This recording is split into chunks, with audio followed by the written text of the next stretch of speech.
Assalamualaikum warahmatullahi wabarakatuh. Assalatu wassalamu alaika ya sayyidi ya Rasulullah khutbatikal lati adrikna La ilaha illallah Muhammadur Rasulullah sallallahu alaihi wasallam. Hadirin yang dimuliakan Allah Subhanahu wa taala. Kali ini kita akan membahas tentang perkara-perkara tentang menyaksikan atau musyahadah kepada Nur Muhammad Rasulullah sallallahu alaihi wasallam, agar kita itu nanti diberi kefanaan oleh Allah Subhanahu wa taala, lebur dalam Nur Muhammad Rasulullah. Nah, sebelum kita ke situ, hadirin sekalian, kita perbaiki dulu niat kita lagi. Kita luruskan lagi niat kita ini secara syariat. Kalau secara hakikat, taulah yang berniat siapa, hakikatnya Rasulullah.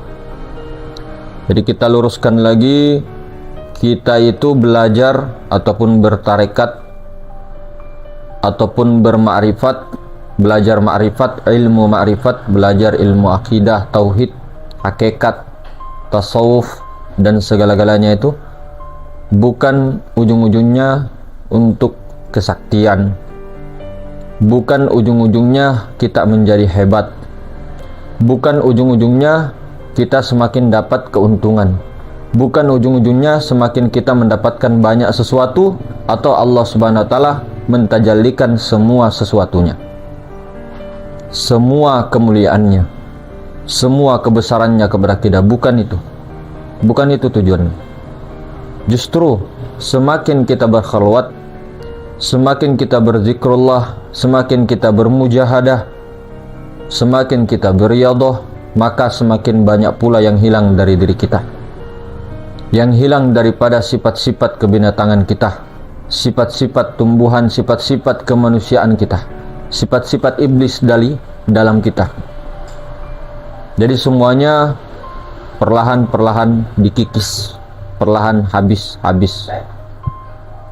Namun semuanya perlu kita ketahui bahwa kosongnya atau habisnya bukan di mulut, bukan kita teriak sana sini atau bicara sana sini mengatakan saya itu bodoh, saya itu orang paling hina di muka bumi.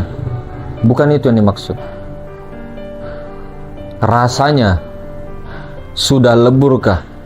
Kalau sudah lebur, kalau betul-betul sudah melebur kepada Nur Muhammad Rasulullah, hakikat Muhammad, maka dia akan dari segi hatinya, kolbunya, pikiran, perasaannya tidak ada yang dilihat, disaksikan selain daripada Nur Muhammad.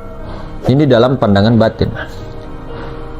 Jadi ketika ada apa yang dilihatnya Nur Muhammad Rasulullah, gerak dan diamnya alam semesta Nur Muhammad Rasulullah, lahir dan batin Nur Muhammad Rasulullah, musyahadah dia di situ kepada dirinya Nur Muhammad Rasulullah. Sudah hancur alam semesta, dia sudah memandang Nur Muhammad Rasulullah. Jadi dalam pandangan hakikatnya dia ridha dengan kudrah iradah Allah, qada dan qadar Allah. Bukan berarti kita memandang seperti ini yang di dalam syuhudnya seperti itu, kemudian kita rela dengan kemaksiatan kita, rela dengan kemaksiatan. Bukan. Makanya Tuan Tasalamaka Syekh Yusuf Al-Makassari mengatakan jangan seperti golongan al-ihabah. Al-ihabah ini dia menghilangkan semuanya, menghilangkan syariat, menghilangkan semua dosa. Jadi tidak ada lagi dosa di antara dia dengan Allah. Tidak ada lagi agama, tidak ada lagi kesucian, tidak ada lagi apa. Pokoknya semua itu, apapun yang dilakukan itu semua halal. Karena dia sudah melebur, dia sudah menyatu katanya dengan Allah, melebur, kemudian tidak ada lagi apa-apa. Nah, itu kaum al-ihabah. Di situ abad lampau itu sudah datang. Ya silakan saja kalau mau masuk di situ, itu juga enak. Menurut hawa nafsu, ya, si jiwa, pikiran, perasaan itu menurutnya enak. Karena halal semuanya. Makan apapun halal. Anjing babi halal, makan manusia halal. Semuanya dihalalkan. Karena dia sudah di surga. Padahal orang itu hakikat-hakikatnya dia di surga, pasti dia betul-betul tidak berak lagi, tidak kencing lagi. Ini masih kencing. Artinya surga yang dimaksud di sini, surga dunia itu adalah ma'rifatullah. Bukan setelah itu kita bebas hukum, tidak. Punya jasad, punya akal. Kecuali ini ditarik, ini tidak jadi masalah. Tapi kalau ini belum ditarik, masih mikir makan, minum, ada ketakutan dan sebagainya, masih pergi-pergi, penyaksiannya masih keluar-keluar terus, tidak bisa bebas hukum. Tidak akan bisa. Makanya pemerintah tahu, hukum adat, budaya, semuanya tahu bahwa orang yang begini tidak kena hukum. Semua tahu, di mana-mana, di luar negeri kah, di mana-mana itu orang begini tidak kena hukum. Kalau kita yang masih waras, ya, betul-betul jangan sengaja menghilang-hilangkan. Kacau dunia, kacau. Nah, jadi ridho dengan qadha dan qadar Allah, bukan ridho dengan kemaksiatannya, keburukannya yang di syariat. Namun kita pandang hakikat, pandang ke dalam ma'rifatnya, musyahadahnya, kefanaannya, tidak ada baik buruk. Ini di dalam. Tapi ketika berbicara keluar, ada. Karena Syekh Yusuf Al-Makassari Tuan Tasalamaka mengatakan kalau yang di dalam itu tidak ada baik atau buruk, semuanya baik menurut Allah. Semua ada hikmahnya. Meskipun kacamata syariat selalu mengatakan buruk, baik, kan Allah Ta'ala juga yang bikin aturan itu. Syariat, hukum, adat, semua budaya itu semua hakikatnya kan Allah Ta'ala yang mentajalikan itu, hakikatnya. Semua berjalan dengan sunnatullah. Ada hikmahnya Allah Ta'ala membuat seperti itu. Ini pandangan ke dalam. Jadi af'al Allah tidak ada buruk. Jangan katakan af'al Allah itu buruk. Tidak ada buruk. Itu bagi orang ahlul yang di dalam, ahlul hakikat. Bedanya ahlul hakikat dengan ahlul ihaba tadi, ahlul hakikat itu ridho dengan qada dan qadar, tidak ridho dengan kemaksiatan. Jadi syariatnya tetap jalan. Dia melakukan secara syariat maksiat dan sebagainya, tetap istighfar. Namun dikembalikan lagi semuanya. Kembalikan. Tetap mengaku salah, mencaci maki dirinya dan sebagainya, tetap. Namun dalam pandangan hakikat tidak ada selain Allah. Af'al Allah, semuanya gerak dan diam af'al Allah. Namun ini di dalam, tidak bisa dikeluarkan. Kapan-kapan ini dikeluar, rahasia ini keluar, kita salah. Kecuali untuk belajar. Jadi tidak perlu disebut-sebut lagi kalau sudah tahu hukumnya dirahasia, diam. Kecuali untuk disampaikan. Nah, karena guru-guru kita beda-beda macam ya. Ada guru-guru itu mengatakan kamu diam, jangan disampaikan. Kalau saya selama perjalanan, termasuk puang kakek, berguru sama beliau, kemudian berguru di Al-Fatah Temboro, berguru di mana-mana, saya punya guru tidak pernah mengatakan sembunyi. Tidak. Beliau selalu bilang sampaikan.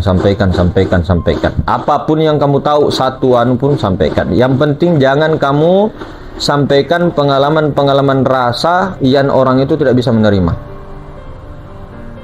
Itu saja. Jadi yang dirahasiakan itu rasa pengalamannya supaya tidak menjadi fitnah. Itu tidak perlu disampaikan di umum, disembunyi saja, diam-diam saja. Jadi tujuan kita kembali lagi untuk tidak dapat apa-apa, bukan menjadi siapa-siapa, bukan mendapatkan derajat yang paling tinggi, tidak. Jadi puncak ataupun ilmu paling tertinggi itu adalah diam sediam-diamnya yang di dalam, yang diam.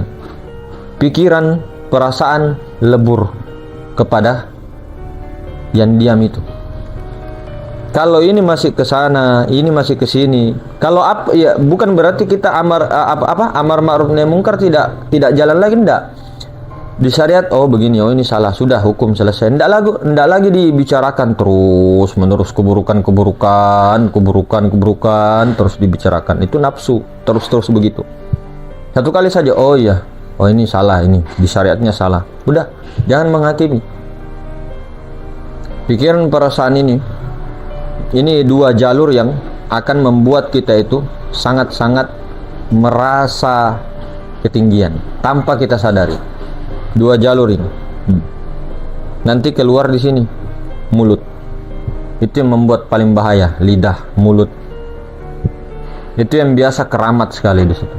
Keramat dari sini keluar, dari sini keluar, terpantul ke sini, berbahaya. Ilmu yang paling tertinggi, kasyaf yang paling tertinggi adalah melihat aib sendiri. Kanan kiri, depan belakang kita. Sampai kapan apa-apa semua protes. Apa tidak rela, apa tidak sabar. Apa nih kok begini, kok begitu, kok begini, begitu. Ini yang perlu kita tekankan lagi, leburkan lagi, musyahadahkan. Yang di dalam loh. Oh tapi ini kan di mulut saja, di mulut. Kalau terulang-ulang itulah hatimu yang di dalam. Itulah hati kita yang di dalam, hati yang terdalam, pikiran, perasaan itulah timbul. Sehingga ulang-ulang setiap hari begitu terus. Jadi ilmu paling tertinggi itu adalah melihat aib sendiri. Maka pernah suatu ketika guru kita Allah yarham Syekh Ubadillah Ahror, beliau di Pondok Pesantren Al-Fatah Temboro Magetan Jawa Timur, beliau Karguzari, beliau bayan, beliau ceramah. Ya, beliau pernah menjelaskan suatu kisah bagaimana Nabi Musa alaihissalam di masa lampau itu hampir-hampir dicabut titel kenabiannya. Ini cerita ya, ini syariat. Jadi sebagai bahan pelajaran. Kenapa? Waktu Allah Subhanahu wa taala memerintahkan Nabi Musa untuk mencari makhluk yang paling hina daripada Nabi Musa.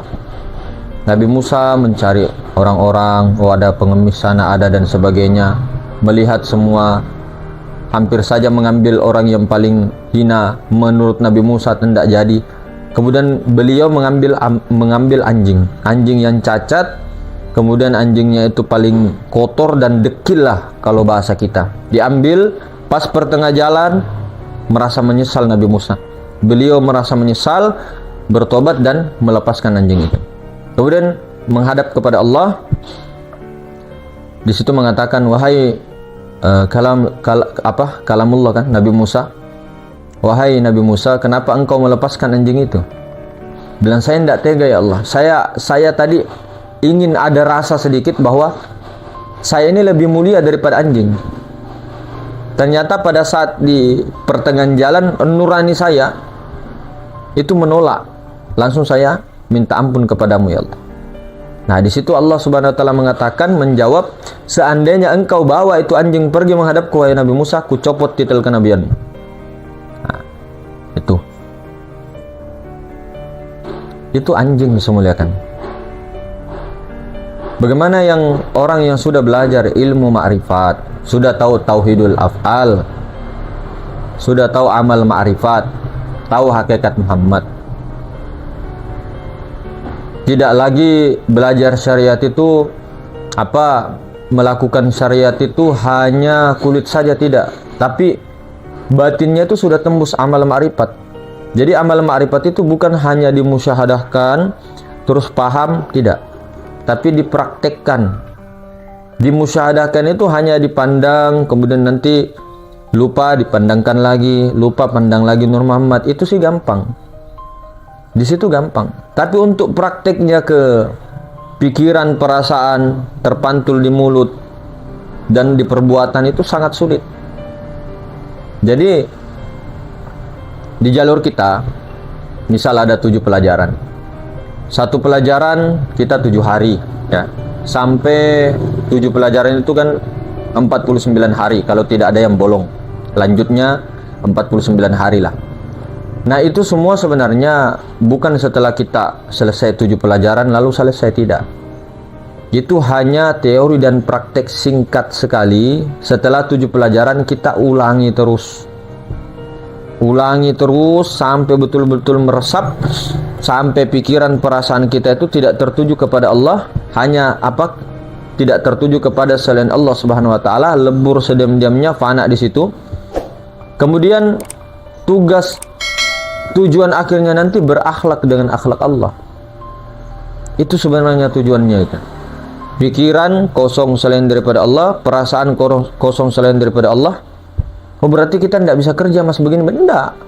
Ketika pekerjaan itu engkau sadarkan, leburkan kepada lillahi ta'ala, maka itu bukan dimaksud dunia. Yang penting itu tidak menghalangimu daripada lupa terus menerus kepada Allah. Bukan itu yang dimaksud. Bukan meninggalkan dan sebagainya, asbab dan sebagainya. Tidak. Terus. Nah, nanti ujung-ujungnya bagaimana sifat Muhammad, sifat yang terpuji, nampak kepada perbuatan. Itu makanya kata pepatah orang dulu ya, ada nagau, taro gau, simpan cerita, simpan tingkah. Ada nagau, perkataan disertai dengan perbuatan. Jadi ketika perkataan begitu, ya perbuatan begitu. Jangan sampai ketika kita mengatakan musyahadah af'al Allah, kemudian ada seseorang membuat kita sakit hati misal, atau af'al, atau membuat kita af'al Allah, ceritanya kesana kemari af'al Allah. Tapi ketika orang itu datang lagi mau baik betul-betul, mau berubah betul-betul, ternyata kita sudah terlanjur benci, terlanjur ini melihatnya dengan mata kehinaan. Nah, itu belum berpraktek yang secara sempurna. Yang dimaksud di situ bagaimana tidak menyaksikan betul-betul makhluk yang berbuat di situ. Jadi ketika minta maaf pun oke, kosong, tidak jadi masalah. Yang dibenci itu kan hanya maksiatnya secara syariat karena dia ikut oleh hawa nafsunya. Namun kita tarik ke dalam musyahadah kepada afal Allah, musyahadah kepada Nur Muhammad. Jadi kalau kita tarik ke hakikat, tidak ada baik buruk. Hakikat loh ya. Tapi kalau syariat, oh ini salah. Ini poinnya begini. Nah, ketika mau baik, jangan tolak. Apalagi dendam. Ad-dinut tauhid, ad-dinur rahmah, ad-dinul Islam tidak mengajarkan seperti itu. Jadi bagaimana dengan amal ma'rifat ini? Musyahadahkan saja dulu. Musyahadahkan dulu, nanti ujung-ujungnya bertubuh Nur Muhammad. Jadi setelah menyelesaikan 7 pelajaran, kita fokuskan lagi. Fokusnya begini. Bagaimana kita ini yang selalu bertubuhkan jasmani, mungkin kita begini. Kita itu mungkin satu kali diinikan 7 pelajaran itu langsung paham. 30 menit itu ini kan paham, teorinya paham, prakteknya juga untuk bertubuhkan Muhammad, bertubuhkan Allah gampang sekali. 1 detik bisa, 5 detik bisa, 1 menit bisa, macam-macam orang. Tapi ketika ini bisa tidak dijaga. Jadi ketika sudah 7 pelajaran, misal 49 hari, kita ulang lagi. Mulai dari bawah, kita bertubuhkan yang tadinya bertubuhkan Adam, bertubuhkan kita, jasmani, kita ganti seolah-olah kita bertubuhkan Nur Muhammad. Mana Nur Muhammad? Ruh, sifat 7. Jadi yang melihat, yang mendengar Nur Muhammad, ruh. Yang berbicara Nur Muhammad, yang dilihat juga begitu, zahir batin Nur Muhammad. Namun kita fokus ke batinnya tuh. Jadi seolah-olah ya, jasmani ini lebur menjadi ruh. Jadi kita ini bertubuhkan ruh. Bertubuhkan ruh itu adalah bertubuhkan Rasulullah, bertubuhkan Nur Muhammad Rasulullah sallallahu alaihi wasallam. Jadi itu terus. Nanti kalau sudah bertubuhkan Nur Muhammad, nanti pandangi lagi, kosong, maha ruang itu pandangi, Nur Ilahi itu pandangi, Nur Ilahi itu. Kalau sudah bertubuhkanlah Nur Ilahi. Sudah bertubuhkan Nur Ilahi, mau lagi ke atas tidak bisa, tapi diam saja, diam. Yakini Nur Ilahi itu esa dengan Allah Ta'ala yang sebenarnya, kun hizat. Sudah. Setelah itu, terakhirnya, musyahadah saja terus Nur Muhammad. Tanazulnya ke Nur Muhammad terus. Zahir batin Nur Muhammad, zahir batin Nur Muhammad, zahir batin Nur Muhammad, sehingga sambil sholat, sambil zikir, sambil istighosah, sambil sholawat, sambil berjalan, sambil bekerja, semua begitu. Amal ma'rifat sampai betul-betul hilang pikiran, perasaan tiada lain selain daripada Allah Ta'ala. Baru nanti akan terganti dengan sifat-sifat terpuji, bukan sifat-sifat iblis. Memang kita tarik ke ma'rifat itu semua sifat dua saja. Dari 100 asmaul husna, 300 asmaul husna, semua nama-nama baik Allah Ta'ala, 3000 bahkan itu, semua terkumpul dua saja, Jalal Jamal. Sifat keagungannya, sifat kebesarannya dengan sifat keindahannya. Itu sifat dua itu. Nah itu kita musyahadakan, oh ketika dia orang datang bikin kasih marah-marah, oh ini sifat ininya, keindahan, sifat jamal dan sebagainya. Jadi betul-betul ke diri juga. Tapi puncak paling bagusnya ilmu itu, kekuatan itu, kita itu mampu melihat aib sendiri daripada melihat orang lain. Dosa yang paling besar di muka bumi ini adalah merasa paling benar.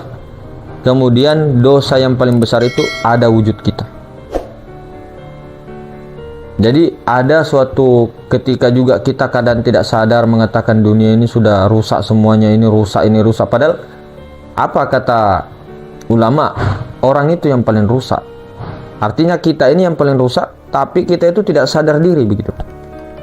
Jadi ketika kita membicarakan tentang umat lalu kita berdiam saja, apa gunanya begitu? Mana jiwa mujahidnya? Jadi kalau kita tidak mampu ini dan sebagainya, hanya bisa komentari afal Allah dan sebagainya, terus kita melupakan diri kita, nah itu yang berbahaya lagi. Jadi kita sadar diri, islah diri, perbaiki diri, pelan-pelan, banyak-banyak istighfar, banyak-banyak salawat. Jangan ngurusi orang, kita urusi diri kita. Kalau memang mau berdiam, kita ini saja belum beres, masih ke sana, ke kanan kiri, kanan kiri. Pakai kacamata kuda kita, lurus. Selalu yang di dalam ini selalu amal ma'rifat, musyahadahnya mana. Jangan teori terus, praktek musyahadah juga hilang-hilang. Jadi kita latih terus. Jangan juga kita merasa paling bangga menghilangkan syariat, sudah merasa paling tinggi ma'rifat dan sebagainya. Tidak ada. Itu semua akan dibuang semua, akan dihabiskan semua, akan dileburkan semua. Yang penting banyak saja amal ma'rifat. Kesaktian, kelebihan kita itu tidak usah dicerita. Gigit. Kalau mau latihannya tuh gigit kunci motor tuh digigit. Latihan menggigit situ 24 jam. Supaya tidak keluar. Jangan keluar. Pengalaman ataupun apa semuanya itu yang menurut kita kelebihan, orang-orang juga apa, semua hilangkan. Jadi kita ini betul-betul tujuannya tidak menjadi apa-apa, bukan siapa-siapa, dan kita ini tidak meminta derajat apa-apa. Kita ini adalah manusia paling hina di mata semuanya. Jadi orang lain lebih bagus daripada saya.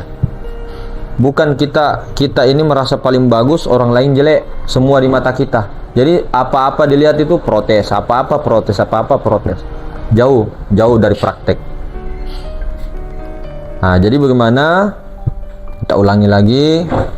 Setelah 7 pelajaran, 49 hari kita ulang-ulang. Jangan merasa puas. Itu teori yang sangat sedikit. Teori 7, kemudian prakteknya pun kita hanya dengan waktu singkat. Itu bukan berarti lulus. Kita ini kan terus latih terus sampai sifat-sifat mazmumah itu hilang. Sifat-sifat binatang, sifat-sifat iri, dengki, hasad, riya, sum'ah, merasa hebat, merasa wali, merasa ini dan sebagainya, hilangkan semua, kosong. Nah, dengan kekosongan itu Allah isi dengan sifat-sifat terpuji. Pikirannya tidak ada lain selain daripada Allah. Perasaannya tidak ada lain, ma fi qalbi ghairullah, semuanya. Jadi tidak ada tuh pikiran perasaan tuh nyangkut begitu nah. Nyangkut untuk apa namanya? Menceritakan ke makhluk. Nah, ini kalau dipertahankan terus, nauzubillah min zalik, tidak meningkat. Jadi mungkin begitu hadirin semulakan. Namun semuanya memang sudah sunnatullah, sudah hukumnya seperti itu, di azali sudah tajalli begitu. Jadi kita lindungi diri kita, keluarga kita, orang-orang saudara-saudara kita dan lainnya, tanpa menghakimi, tanpa menjustis dan sebagainya. Kita tembak diri kita, ingat diri kita, kesalahan kita, aib kita sebagaimana banyaknya. Kalau orang tahu aib kita, tidak ada yang mau berteman dengan kita. Yakin, seperti aib saya semuanya Allah Ta'ala bongkar semua, tidak ada yang mau berteman, tidak ada yang mau panggil ini dan itu, tidak ada yang mau sebut nama saya. Semuanya kita ini, jadi kita di dalam saja. Kalau tidak ada penyampaian dan sebagainya, paling enak itu memang diam kok di rumah, santai-santai dan sebagainya. Tapi karena mandat tidak bisa ditinggal, dan itu sudah di azalinya sudah begitu. Tinggal bagaimana menjalani, kuat tidak menyaksikan afal Allah yang lain. Betul tidak ini belajarnya ma'rifat? Betul tidak dia yang mengatakan yakin kepada Allah dan sebagainya, Allah yang memberi manfaat mudarat? Betulkah tidak itu? Nah, disitulah nanti diuji terus sampai betul-betul kayaknya isbatul yakin, sehingga mantap di situ. Nah, daripada kita ke sana ke sini, kembali lagi. Semoga Allah SWT mutu kebelantang mutukan terus, istiqomah dalam amal ma'rifat, melihat kejelekan diri kita sendiri. Amin, amin ya rabbal alamin. Assalamualaikum warahmatullahi wabarakatuh.